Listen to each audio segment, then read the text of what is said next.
So Paul's asking me, the first order of business is the neck. How do I want the neck? Well, Finish removed. Finish removed.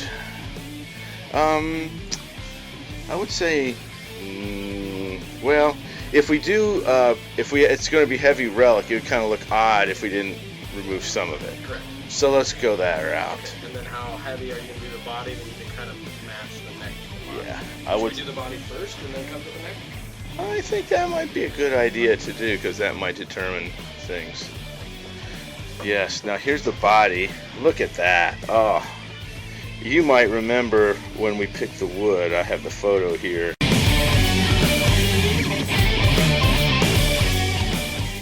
Typically, people don't get to choose or be present for when their custom shop guitar is being made, but this is pretty special. So I would say we're gonna want it pretty heavy, maybe not quite as heavy as the Kenny Wayne Shepherd one, but I think we probably ought to have some good wear around here and around the bouts.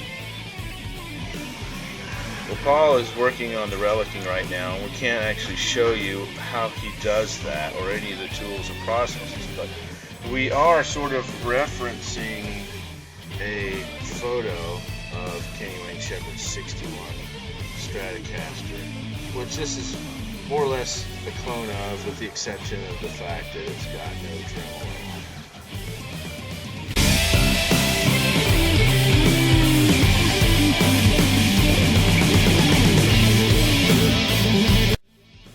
Check out the fingerboard. This thing is sweet. Look at that. Perfectly crowned and polished frets. The best, highest quality of rosewood for the neck.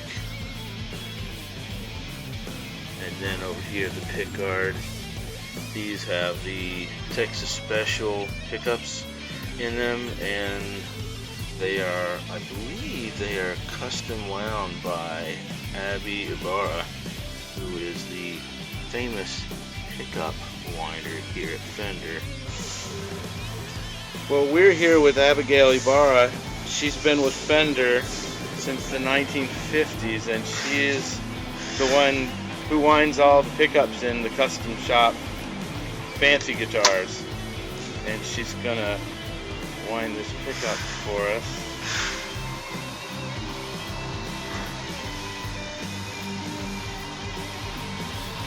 You've been doing this for a really long time, haven't you?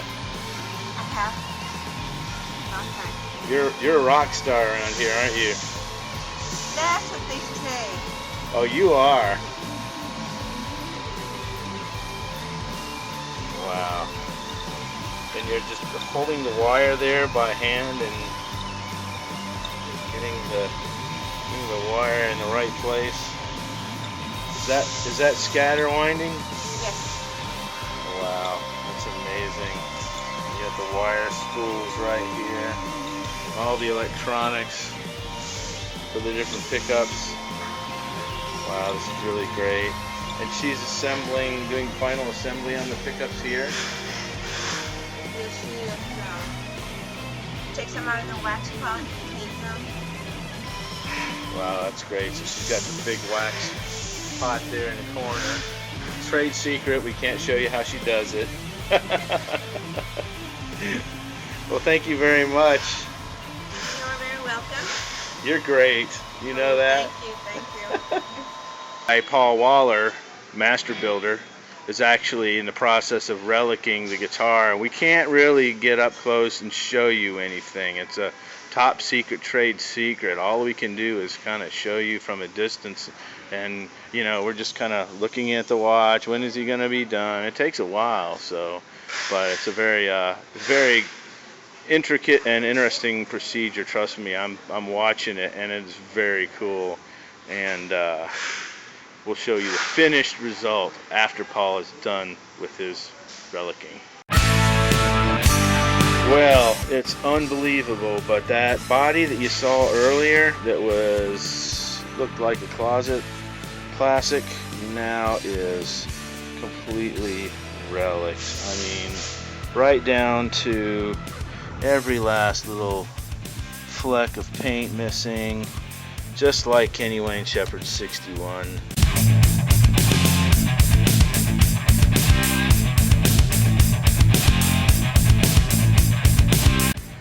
But now it's time to do something with the neck. Again, we can't really tell you what we're gonna do or show you the processes, but trust us, it's a really amazing process. Paul's gonna put this neck on this body, but he's gonna relic it a little bit first to make it match, because this neck is a brand new looking deal here.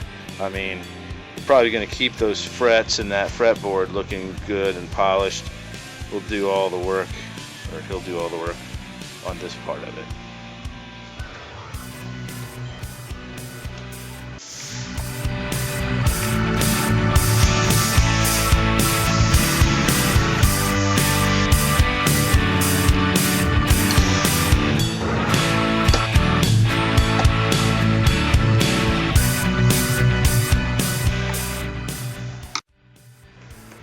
Also, they even use the vintage cloth wrapped, cotton wrapped, you say? Yeah. Wire? Wow. That gives it the really true vintage flavor there.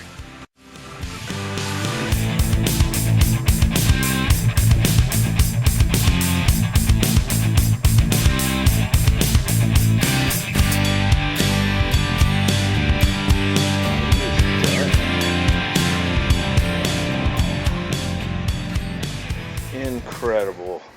This is Paul Waller for you on the guitar.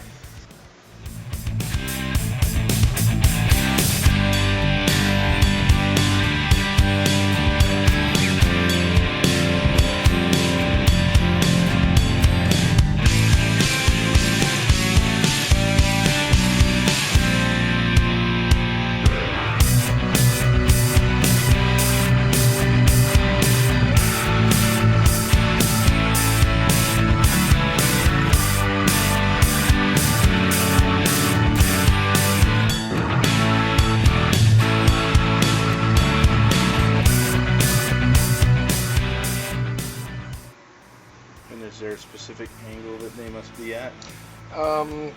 Yeah, kind of. I mean, they were all over the place, but I always put them in the same spot.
Relic right there.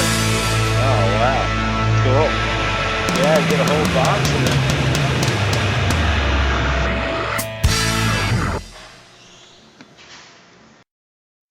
Well, the neck plate, I'm told, is the identity of the guitar, and you don't pick that till the very end. So, looks like my identity is R68065 for insurance purposes, of course.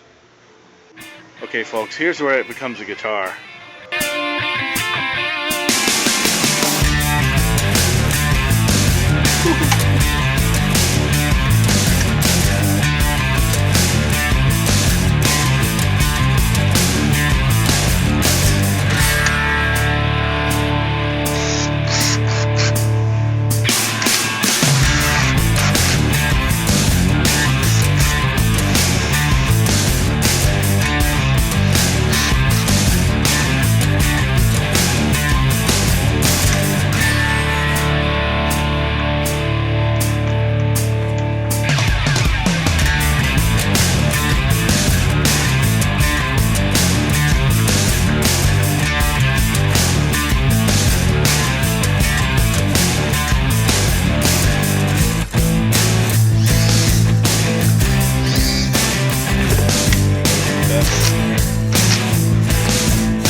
screws that are being used.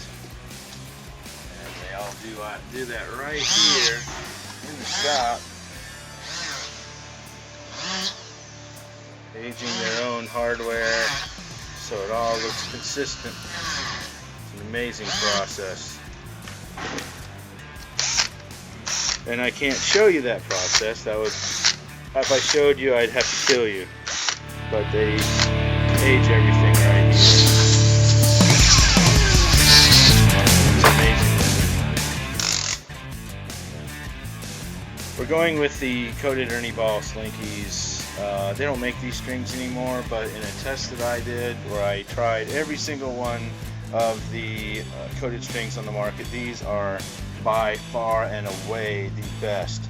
Only downside is this has been discontinued. They now make the cobalt strings. We don't know if they're as good, but I have a hard time finding that they would be.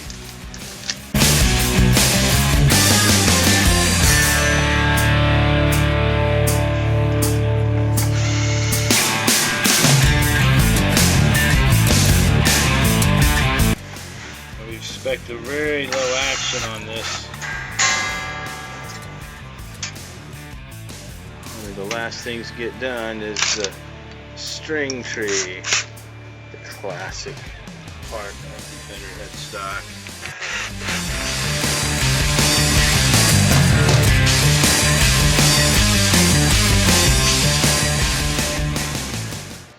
And the very first notes get played on the guitar now that it is strung up.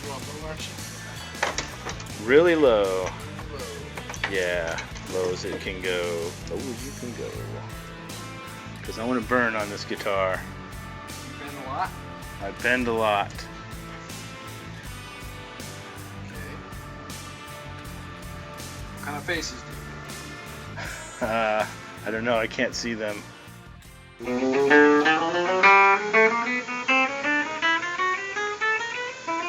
So Paul, is it a guitar yet? make? Almost. It's not yet a guitar. Until he says it's a guitar. Bend a lot? Oh, yeah. Ah.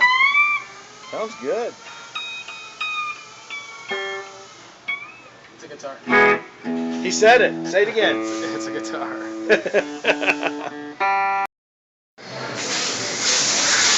Well, the last part of the Fender Custom Shop process is the Fred Gunner process, where it goes through all the paperwork. And this man right here, he's freaking awesome, and he packs everything up. So when you get your Fender Custom Shop guitar, this man was the last person to touch it. So if there's anything wrong, you come look for this guy. Give him a call or email him. See, he's got email. You've got mail. Yes, sirree.